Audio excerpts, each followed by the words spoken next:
Hi, everyone on the phone. We'll be starting in just a moment.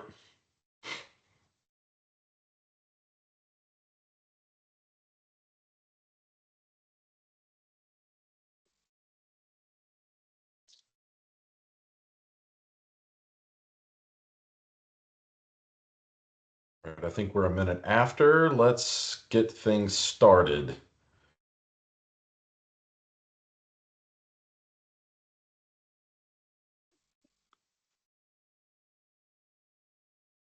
Welcome, everyone. Thank you for joining us today. I'm Nathan George from GDS Link, and we're going to be talking today about deepfakes and AI impersonation with an expert. Before we get started, though, I did want to let you know the session is live, it's interactive. If you have questions as we're chatting today, please drop them in. We'll try to answer those either in the session or towards the end. We'll also put up our contact info. You can touch base with us that way. Anyway, looking forward to the discussion. I'm joined today by Justin King, CEO and co-founder of Moveris. Justin, let's jump right in. You've got over a decade of experience as a researcher and a professor. What brought you here? What made you decide to hit the sciences? And then I'm going to ask you the definition of the weird area of science that you specialize in. Yeah, so like Nathan said, my name is Justin. I'm the founder and CEO of Moveris, and my background is as a research professor. So I have a dual PhD in cognitive science and mass communication. Spent 12 years in higher ed, running research labs. And so what drew me to that kind of field is kind of the same thing that drew me into what I do now, really, was I had questions that I thought that I could answer better than other people, and I thought that the answers would make me enjoy, walking through life a little bit better. And so in college, I worked at an ad agency. And I kept getting in trouble because I wanted to know, why are we making ads the way that we make them? Shouldn't we be able to use some kind of experimental approach or something that would help us test ads and all of that. And I kept on being told, shut up and do your job. So I left that job and I went to grad school, and I ended up getting, like I said, a dual PhD, and ended up kind of pursuing into sciences. Along the way, the pandemic hit and I couldn't do my work anymore. And so my co-founder, Eric, he was also a professor with me. We decided to try and figure out a way to do our research, but do it in a scalable way. And so the type of science that we do is called psychophysiology. And so, Nathan, you said you were going to ask me about the fancy word. So that's the fancy word. All it really means is that we want to measure what happens in the brain by what the body does. And so Eric and I spent some time, because we had nothing better to do during the pandemic, trying to figure out how we were going to measure those things. And so we figured out how to measure it just with a basic webcam, just any basic webcam signal.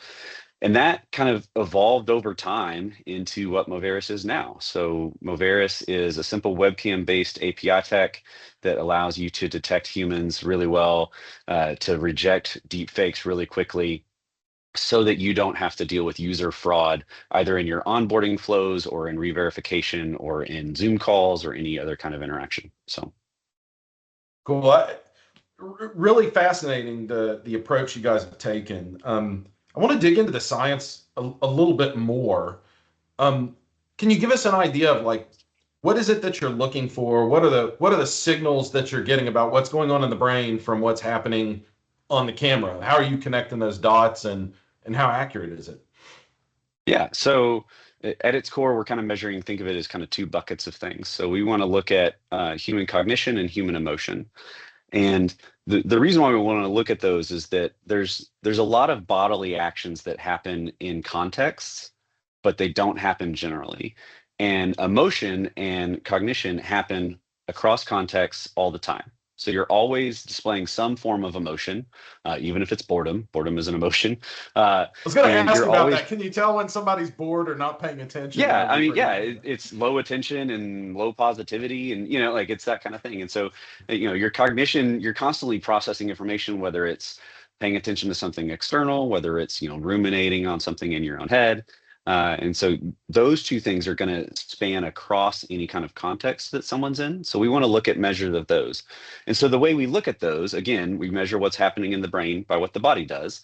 And so we look at correlates like heart rate and facial muscle movements and certain other behavioral outcomes, as well as more physiological or biometric outcomes. And that allows us to, over time, track how someone is paying attention to something, how they're emoting or responding to something.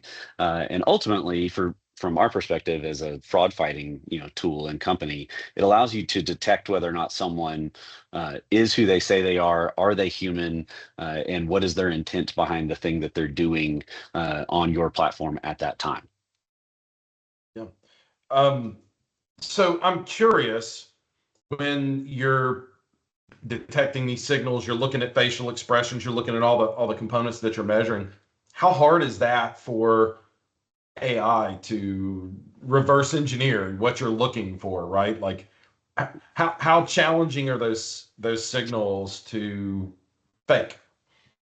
So think of it in kind of two scales. So there's the kind of macro things. Does it look close enough that it's really convincing? And then there's the micro things of when you start to pick it apart, does it still, like, is it scientifically or at a data level, is it still convincing? And if you think of the macro level, we've all seen deepfakes that are really, really scary and really convincing, right? Like the last couple of weeks, there's been a series of videos that were fairly viral on LinkedIn and Twitter and Reddit of people using face swap technology from Kling AI to be able to map. Basically, they sat there and pre-recorded themselves doing some actions, and then they face swapped in the characters from Stranger Things. And it Yeah. looks terrifying, right? Like almost every post that has that video is like, oh man, we're screwed as a society, And on the macro But more level, convincing than just adding a sombrero on somebody's yeah, picture, yeah. right? At the macro level, Yeah. they're right. Like it is really convincing at just kind of the gut check level. You watch it and you go, man, they have the right number of fingers. Their fingers don't look like hot dogs like they used to whenever OpenAI video stuff would do Yep. that. Like it looks pretty convincing on its face. Underneath all of that, though, are a series of small micro emotions, small, little physiology things that happen that are not necessarily even perceptible to the human eye, but computer vision can detect them. At the same time, AI has no reason to recreate them because they don't ultimately match the broad model. If you think of what generative AI is doing, it takes a whole bunch of example videos and it's trying to generate a video that kind of matches the broad terms and the broad kind of scope of those videos it's been trained on. And so it has no reason to look to the micro stuff at all, because that's not how LLMs work. And so, from our perspective as a company, what allows us to be different is that we're not looking for signs of AI manipulation or AI generation. We're looking for signs of humanity, those micro Gotcha. things that aren't ever going to change day to day, and what is or is not a human. And also with that, the macro things can change all at once, and those are still not going to affect the micro things that make a human, right? And so, yeah, AI advances rapidly, obviously, and we see it in front of us because, particularly with deepfakes and these face swap techs and things like that, you see it all the time because it is really kind of terrifying to watch. However, it's also very detectable if you know what to look for.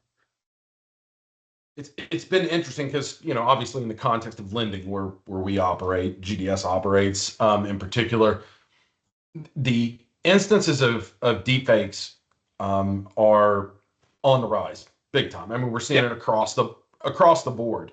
Um, Sometimes it's not even third party fraud, typical fraud. Sometimes it's first party fraud, people trying to do things illegitimately. Um, I'm wondering, like, as you think about the current methods for detecting this kind of thing, and I'm still kind of sticking with the science topic and things. The normal methods today that we see, if you look at the fraud prevention options that are out there for you, you typically fall into a few buckets. You're looking at data signals from the IP address, geolocation, is it on a VPN, things like that. You might look at phone signals if they're on a mobile phone, something Yep. that says this device has been involved with fraud in the past, or maybe the area it's coming from or the type of network it's on is a little hinky. Then you've got maybe a little more sophisticated version like with I think neuro IDs, an example of one, or behaviosec, where it's looking at how fast you input the information on a loan Yeah. application or things like that. Those have been pretty successful at detecting fraud. Can you talk maybe a little bit about how yours is different and advantages to adding that to the fraud stack, and how that might help identify things in a different way that maybe those are missing? Yeah. So I'll start off by saying we have a lot of friends and partners that do other things within IDV and fraud fighting. So I'll start by saying that. I'll follow up by saying the way in which we've had to protect accounts and fight against bots over the last 20 years has been relatively standard, right? Passwords, using MFA or 2FA in some way, because we say, hey, if this is their cell phone and they're trying to log in, then it must be them, right? Like we're using these corollaries of identity to mean them, and we've taken that same kind of process and applied that to bot detection or fraud detection or human detection. Hey, if they click in a way that makes sense for humans, must be human. If it has certain signals within the device, it must be legitimate, right? Like, oh, we look at the MAC address, for this specific thing, or we look at, we get some data out of iOS and we're able to tell what camera they're actually using, or is it a virtual camera? All that makes a lot of sense, but ultimately it's all corollary data, right? Like you're hoping that enough of those data points point to something else, and that makes a lot of sense in the past. The problem now is that synthetic fraud and agentic AI have made it where those agents can click on your screen in a way that looks human to the processes that are looking for that. There are ways to simulate the camera outputs in a way that it doesn't present to the browser as if it is a virtual cam. So that goes away. Uh, these fraudsters are getting more sophisticated in the identities that they do steal. And so in the past, it was things like the age of the email. Well, if this email has been created in the last 3 weeks, we're going to reject it because it could be fraudulent. Yeah. Well, now they're able to get into emails that are decades old, because Gmail has been around for so long, and they get in, and because they're able to intercept in the SMTP, profiling approach, they're able to intercept that email before you ever see it come into your inbox. They receive it, they see the contents, they delete it, so you never even know that your email is being used for this. And so there's all these signals that we've used over time, and each one of them now is either no longer as confidence inspiring as it used to Yeah. be, or they're just straight up fakeable. And so where we land as a company and kind of what makes us different is that we're, instead of looking for corollaries of humanity, like, oh, in the gyroscopes on the phone, are they tilting in a way that a human would, or are they clicking in a way that a human would? Instead of looking for those, we just say, open up your camera, right? Like, if you're there, we'll see you. And our technology is able to tell whether or not you're a human or not. And so, like rather than looking for all of these other, kind of outcomes and evidence and all that, let's just go to the source. If we start there, then all of that other stuff, it matters in some way, right? Like you still have to know whether or not that person is who they say they are. Mhm. Are they presenting you with deep faked, ID documents in something, or are they presenting some kind of work profile in their past that's not legitimate? Like there still are other fraud risks to it. But if you start off by knowing whether or not this thing that's presenting itself to your system is a human, you don't have to do all this weird jockeying to figure out all these other signals. You just say, oh, up or down, and now we can move on, right? And so So, it just so it's like a step beyond. Can you recognize a fire hydrant, a bicycle, or a crosswalk in the picture? Or whatever, right? yeah. Like, Look, I'm the I'm reality teasing. is, yeah, no one likes CAPTCHA. One, two, it's very fakeable. There's several agents out there now that are publicly available that can successfully navigate CAPTCHA without being detected. And ultimately, that friction only is there for your sense of feeling like it's safe. right? Like there's several things that we do in identity and cybersecurity that are really more about making people feel safe than they are about actually securing the thing at this point. Security theater, Uh, basically, right? yeah, exactly. And so we actually we have a sub product at Moveris called Cognito Check that it in less than 350 milliseconds it can detect whether or not you're a human, and it's a captcha killer basically because our joke is that no one likes clicking on fire hydrants. Like everybody's tired of doing it. Yeah. It doesn't help. All it does is cause friction. And if you're a provider or you're a financial institution or you're a creditor, any level of friction at all could be the thing that makes people go to your competitor. And so when we're adding friction for theater or when we're adding friction because we just simply don't know how else to do it, it's just a bad approach that's not going to last long term. It's not a successful way to manage your fraud risk. I think I met your one of your partner guys at Lin 360 last year when we first Yeah. ran into you guys. One of the things that was interesting when he first started describing the technology to me was, I was trying to scratch my head thinking, where does this come in? And then, as you've described, your fraud strategy has to be a layered approach because there's so many tactics and those tactics change on a regular basis and they try to come at you from all angles. So, the best strategy is a comprehensive one that's got layers as they get closer and closer to a lending decision. And I think one of the things that interested me the most is whether you're on a laptop filling an application out today or you're on a mobile phone, there's a camera right there. And that camera isn't really used in loan applications very much unless you're doing like verifying a driver's license or Yeah. something like that, which those can be expensive calls because as those layers of security, as you go through them, it's also got cost associated with each step. Yep. So I think the thing that really fascinated me was the opportunity to watch the person on a camera through the whole process just to verify, hey, is this a real human being? I think you and I had chatted as we were preparing for this about, how AI has enabled fraud at scale, but not targeting the big guys, but actually targeting the little guys who have the least amount of defenses in place today. And Maybe if who you have could talk historically about never been what you mean. targets. Yeah, Yeah. yeah, because it costs too much to hit them one at a time. But Yeah. now, you can buy an AI attack strategy in a box, and just go out and hit every credit union website that's out there. Yeah, fraud as a service is a real thing. There's a really well-known fraud ring based out of Southeast Asia that is so legitimate that they have a building with their name on the sign on the top. They have an HR department. You can go on their website for their open positions.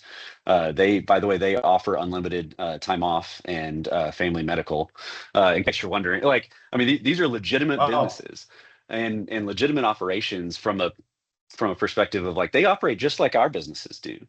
Just the Yeah. outcome is that they're trying to defraud people of their money, and so the problem is that agentic AI and these deployable networks have made it where community banks and some of these smaller maybe lenders that weren't necessarily like deep prime subprime, but they were kind of non-traditional lending mechanisms, they're seeing a massive rise in fraud. And it's because they didn't have the money historically to buy into, like you were talking about, to buy into the really Mhm. expensive set of API calls. They couldn't afford $15 to $20 per person in verification API calls. That's just not profitable for them. So instead they went with $3 or $4. Yeah. And the fraudsters know this, right? And so it's not the Wells Fargos and the Bank of Americas, although they still do get hit. It's the small local bank, it's the community bank, these kind of situations that are now able to be a main target because it's not linear anymore, where the person has to sit there and do one attempt and then Yeah. they go do another attempt and then they can just deploy a bot network and all of a sudden they've made 10,000 attempts that day. And if four of them work, they just made $20,000, Yeah. right? It's a Well, completely they're different not, and that. approach. Yeah, well, and we've been talking mainly about loan applications, but also when you think about account takeover or Yeah. somebody calling to get a authorization to disperse funds or something like that. small business lending, and where your loan amounts are higher. You can fake business owners Yeah. conversations and things like that. Even That job applicants, right? Like yeah we had one of our friends last week sent us a text while he was interviewing someone for his company. He said, "Hey, I think I'm on a call with a fake person." And he was texting with our CTO, Magnus. And Magnus was like, "Well, send me a video of it." And so he sent him a video. We passed it through our system. And sure enough, yeah, the guy was using a face swap technology on this interview. Right. So one of the things that I asked of the CEOs at Lend360, I said, "Hey, how many people are in your organization that have access to really primary, information? So engineers, back yeah end folks, how many of them do you have in your org that you've never met face to face?" And a couple hours later, one of the CEOs came up to me. He just said 13, and I was like, "That's a random number." And he was like, "I have 13 people working for me in my org that I've never met face to face that have access to mission critical information." Right. And so like we tend to think of it from the consumer coming in as a mechanism of fraud, but it's expanding to where it's all sides now. It's boy almost like you you can't yeah really trust what your eyes see and your ears hear, and so you have to have some layer of trust that girds up all of these systems, because we've built ourselves on this social trust idea as a set of corporations, and if we don't have that, all of it melts. Yeah. That makes me think about, we talked a little bit about what the future, Mhm. future fraud vectors, but also future technology that's going to be making things easier. I live in Georgia, and we've got the driver's Yep. license in my Apple Wallet. So, as I'm looking at that and I'm thinking, man, all the cost and infrastructure that goes into trying to do ID verification. Well, now I've got this tokenized identity on my phone that when I'm filling out an application, why don't I just use the driver's license ID? It's verified against the government database. It's real quick. But the interesting thing about that, and I've seen a few articles where they wrote about it. I think one of the FinTech Takes guys, or FinTech Weekly, one of those, just wrote about this, that all of that that digital token, that identity token, it all depends on the facial recognition just like that on the mobile phone. So how good is that photo capture, that face capture of actually verifying that it's a real person? I'm not sure if you guys have been looking into that piece or not, but it certainly seems to Yeah. be an up and coming tech that It's where we're going as a company long term, right? Like no one likes passwords, no one likes CAPTCHA. And yeah so, and no one likes fraud, so we should stop that too. But like long term, what we're really good at is detecting humans. And so, if we can detect that you're a human and you're the same human and that you're the human that you say you are, man, that solves a lot of problems for us as a yeah cybersecurity kind of infrastructure. Yeah, Face ID on your phone it does work. It does some things. It's not just theater. It's not just twirling the little face thing to be cute. Uh, but it's looking again at really macro things. I have friends that have twins. One is a boy and one is a girl, and they can both open up each other's iPhones. That doesn't make any sense. It's one thing if they're identical twins, but these are right fraternal, and so like it's not as precise as it needs to be if we're going to have it be the gatekeeper for really sensitive PII, right? Like putting your driver's license on there is crazy convenient until it's easily accessible with a picture that somebody holds up to the phone, and it's like yeah the way that people would fake the thumbprints and stuff in spy movies, like it's well just more and fakeable than you would think. well it's always the movies, they shoot the guy and then hold the phone up to their face, and Yeah. are they alive or not? It needs to be a real liveness check Yeah, as well as a bot exactly. check. Interesting. Yeah. Yeah. It's interesting. I mean, are there any other um kind of potential areas of exposure that you guys are seeing either now or kind of around the corner as AI continues to advance? Any other trends that would be helpful to chat about or keep an eye out on? Yeah, there's really two that I think are scary. Because to go back to like the traditional signals idea, they Mhm. meet every single traditional signal. And one of them is kind of just general credential stuffing is easier now than it ever has been. because think of all the different times you've gotten an email of, from somebody that you bought something from online, and it's, oops, our system got hacked. Oops, our system got hacked again. And if that lines up enough times, suddenly those hackers can now cull through all of this data at rapid scale. And now they're able to say, hey, I not only know Justin's name, I know his social security number, I know his birth date, I know the last 4 addresses he's lived at, I know his bank account number, I know his checking, routing number, I know who he banks with, I know who his banker is. Like, they've got this full profile of you. It's not just that they have your credit card number and they tried to defraud you at I had a fraudulent charge attempt the other day at a ski resort in New Hampshire. I've never been to New Hampshire, and I haven't been skiing in the last Yeah. decade, right? And so, thankfully, my Chase caught it, and they're like, this doesn't seem real. But it's not just that now. It's this far more sophisticated where they are literally taking your entire identity and able to do things with it. And because of deepfakes, they have your picture and they have your real ID. So they can create a deepfake of you for any kind of video liveness, the traditional video liveness that you think of, where it's, turn your head or whatever. They can fake all of that now.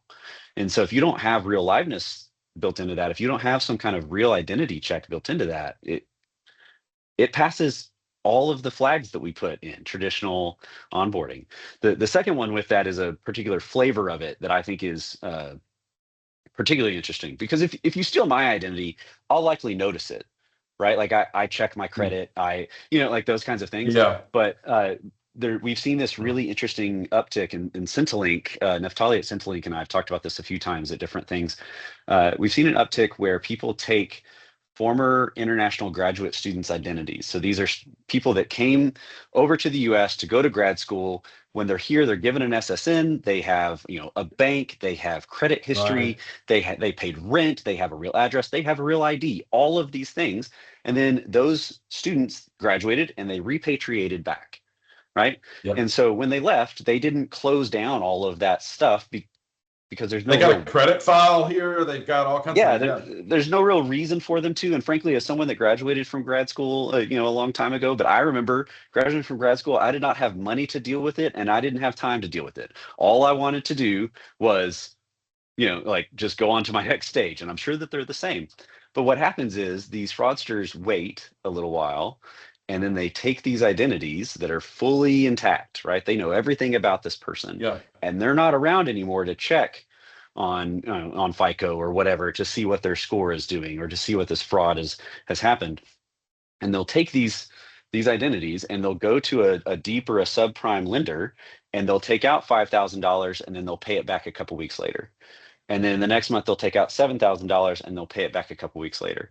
And they're building up a credit profile for this fake person. They've got all the deep fakes built onto it. They've built, if they were to call a phone, it's a real person answering the phone, all of that. And then eventually they go and they take out, 30 to 40,000 for something, and then they bail.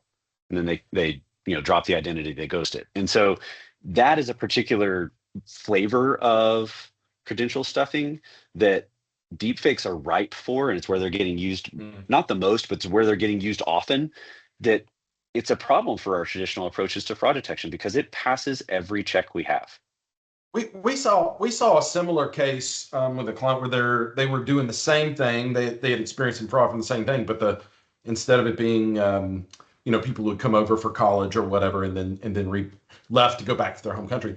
This was actually with prisoners who were like, I think it was a prison in Louisiana, if I remember right. I can't recall the exact detail, but basically the same type of thing was happening because they're not monitoring their credit from prison. And death row most typically a loan application, you're not checking their credit, you're not checking their criminal history or anything. But we've only got about 1 minute left. This has been a good call. Every time we talk, it's like more interesting topics come up. I wanted to give everyone online a quick chance to ask quick questions. If you want to pop one over, please do so. Otherwise, I'm going to turn on, Sarah, if you could, let's turn on our contact information. Any questions that we don't make it to today, you see our email addresses here. Happy to respond to any questions that you might have. If you're interested in hearing more about GDS Link or Moveris capabilities and how we might be able to help you with fraud, please reach out and let us know. Love to hear your feedback, your questions, or talk about any way we might be able to help. With that, thanks everyone. Great way to start out the year talking about some interesting ways to fight fraud, particularly the harder to reach stuff. So, Justin, thank you very much. Really appreciate the time and enjoyed getting to know you and your team, and looking forward to a good year with you. Yeah, hey, thanks for the time and thanks for the opportunity to chat. And yeah, if anybody has any questions or wants to get a demo or anything like that of what we do over at Moveris, please do reach out. Love to chat with you. Excellent. There will be also, I forgot to mention, there will be a recorded version of this that everybody can watch through again, or use AI to fake us saying things we didn't say. So Yeah, there you go. but Justin will know. But anyway, thank you guys again, all. I hope you have a great day and good rest of your week. Thanks.